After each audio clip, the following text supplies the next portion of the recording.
Panorama group, जो सोचता है वो करता है। आपके अपने सपनों का आशियाना। रोजगार की बात, इथेनॉल की हालत, बिहार में विकास बनाम हकीकत। नमस्कार, आप देख रहे हैं सिटी पोस्ट लाइव। मैं हूं सृष्टि राज।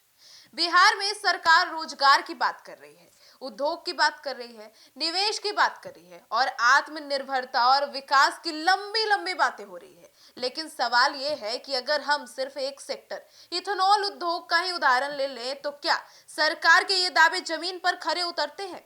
आज की इस स्पेशल रिपोर्ट में हम बिहार की इथेनॉल कंपनियों की असली स्थिति आपके सामने पूरी सच्चाई के साथ रखने जा रहे हैं। अब आपको कई सवाल हैं जिसके जवाब भी इस रिपोर्ट में हम आपको देंगे।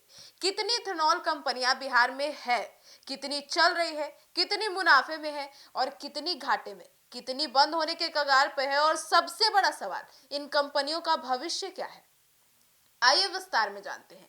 बिहार में इथेनॉल सेक्टर उम्मीदों की शुरुआत थी। जी हाँ, इथेनॉल उद्योग को बिहार में रोजगार का बड़ा साधन माना गया है और केंद्र सरकार की इथेनॉल ब्लेंडिंग पॉलिसी यानी ईबीपी के तहत पेट्रोल में इथेनॉल मिलाने का लक्ष्य रखा गया था। इससे क्या होता? तो किसानों को मक्का और धान का बेहतर दाम मिलता, युवाओं को नौकरी मिलती, बिहार में इंडस्ट्रियल ग्रोथ होता और इन सभी का सपना दिखाया गया था सरकार के द्वारा।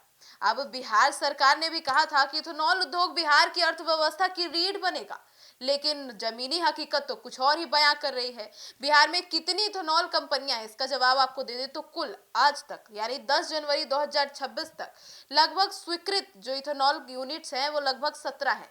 इनमें शामिल हैं ग्रेन वेस्ट इथेनॉल, कुछ सीरा आधारित यूनिट्स और सरकारी और निजी निवेश।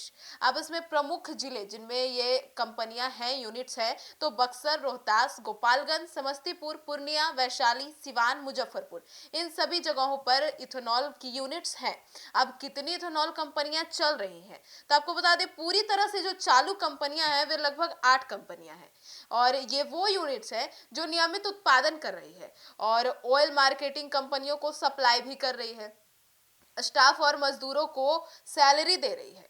अब बात करते हैं आंशिक रुकी हुई कंपनियों की, तो लगभग 5 से 6 ऐसी कंपनियां हैं जो रुकी हुई है। ये कंपनियां कभी कभी चलती है, कभी कभी पूरी तरह से बंद हो जाती है, मतलब जो ट्रायल है वे कच्चे माल या पेमेंट में फंस जाती है, अब बंद होने के कगार पर है। अब वहीं 3 से 4 कंपनियां अब तक जो है वह भी बंद होने के कगार पे है, वे रुक चुकी है। अब बात करते हैं असली सवाल की, मुनाफा या घाटा। तो क्या कोई इथेनॉल कंपनियां मुनाफे में है, ये सवाल उठ रहा है। तो बहुत सीमित संख्या में सिर्फ 2 या 3 यूनिट्स ऐसे हैं जो कि ठीक ठाक चल रही है। बड़े कॉरपोरेट्स ग्रुप की है जिसके पास मजबूत फंड है, सस्ता कच्चा माल है, बेहतर बैंकिंग सपोर्ट है। कुछ 2-3 कंपनियां हैं जो चल रही हैं, बाकी कंपनियों की हालत घाटे में चल रही हैं। लगभग 10 से 12 इथेनॉल यूनिट्स ऐसे हैं जो घाटे में चल रही है बुरी तरीके से। अब घाटा क्यों है? तो मक्का और धान महंगे हैं, बिजली और लॉजिस्टिक खर्च ज्यादा है, ओएमजी से पेमेंट में देरी हो रही है, ब्याज का भारी बोझ है। नतीजा यह हो रहा है कि प्रोडक्शन हो रहा है लेकिन हर लीटर पर नुकसान ही नुकसान हो रहा है। अब कितना नुकसान हो रहा है? 10-20 रुपए का नहीं, अनुमानित सालाना नुकसान लगभग 1200 करोड़ से 1800 करोड़ का है। जी हाँ, अब कैसे है आपको बता दें, एक प्लांट का रोज का नुकसान लगभग 50 से 80 लाख रुपए है। तो 5 से 6 प्लॉट का मान लेते हैं 3 से 4 करोड़। अब रोजगार पर क्या असर पड़ रहा है इसका? तो सरकार कहती है कि इथेनॉल उद्योग रोजगार दे रहा है। अब हकीकत यह है कि एक प्लांट पे 300 से 500 सीधी नौकरियां हैं, मतलब 5 से 6 प्लॉट पर जो है वो 1500 से 2000 नौकरियां थी। अब जब प्लांट ही नहीं चल रहा है, मुनाफे में ही नहीं चल रहा है, तो नौकरियां घट रही है ना। अब एक प्लांट पर 300 से 500 सीधी नौकरियां थी, अब एक प्लांट ही बंद हो गया तो 300 से 500 लोगों का रोजगार ठप हो गया। अब 5 से 6 कंपनियां बंद हो गई, मतलब कि 1500 से 2000 लोगों का नुकसान मतलब रोजगार खत्म, मतलब कुल मिलाकर 5000 रोजगार खत्म।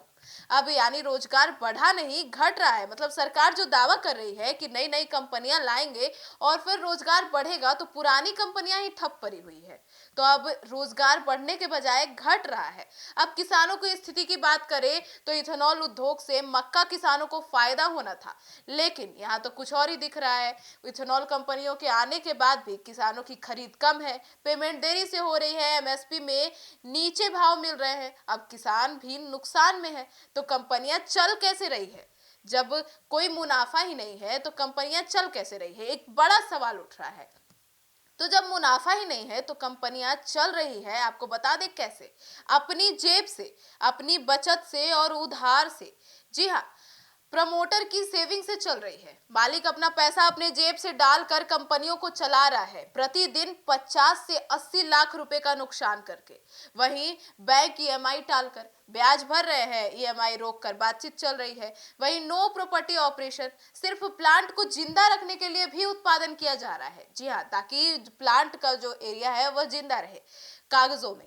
अब यह स्थिति 6 से 12 महीने से ज्यादा चल तो नहीं सकती। अगर आप अपने जेब से 50 से 60 लाख रुपए प्रतिदिन नुकसान में जा रहे हैं तो यह 6 से 12 महीने से ज्यादा चल नहीं पाएगा। अब बंद होने का खतरा है, क्योंकि ओएमजी पेमेंट नहीं सुधरा और ब्याज राहत नहीं मिलेगी तो कच्चा माल सस्ता नहीं हुआ, तो अब बंद होने का तो खतरा बढ़ा हुआ ही है। तो 3 से 4 यूनिट पूरी तरह से बंद हो सकती है। मतलब भविष्य इसका यह है कि अगर सरकार सच में रिपोर्ट करे तो पेमेंट सिस्टम सुधरेगी, सस्ता फाइनेंस भी होगा, मक्का सप्लाई प्लान बनेगा, तो सभी 17 यूनिट्स चल सकती है। 20,000 से ज्यादा रोजगार मिल सकते हैं। बिहार इंडस्ट्रियल हब बन सकता है। अगर यही हाल रहा तो कंपनियां बंद होगी, बैंक एनपीए होगा और निवेश भागेंगे, किसान और बेरोजगार बढ़ेंगे। अब कुल मिलाकर निष्कर्ष इस पूरे रिपोर्ट में यह निकल रहा है कि सरकार रोजगार की बात कर रही है, उद्योग की बात तो कर नहीं रही। लेकिन इथेनॉल सेक्टर का हाल बता रहा है कि नीतियां हैं लेकिन जमीनी सपोर्ट नहीं है। कंपनियां चल रही है लेकिन मुनाफे पर नहीं, मजबूरी पे चल रही है। रोजगार है लेकिन अस्थाई नहीं है, खतरे में है। अब सवाल सरकार से है कि क्या सिर्फ भाषण होंगे या उद्योग को सच में बचाया जाएगा? अब आपकी क्या राय है, कमेंट सेक्शन में जरूर बताइएगा। धन्यवाद।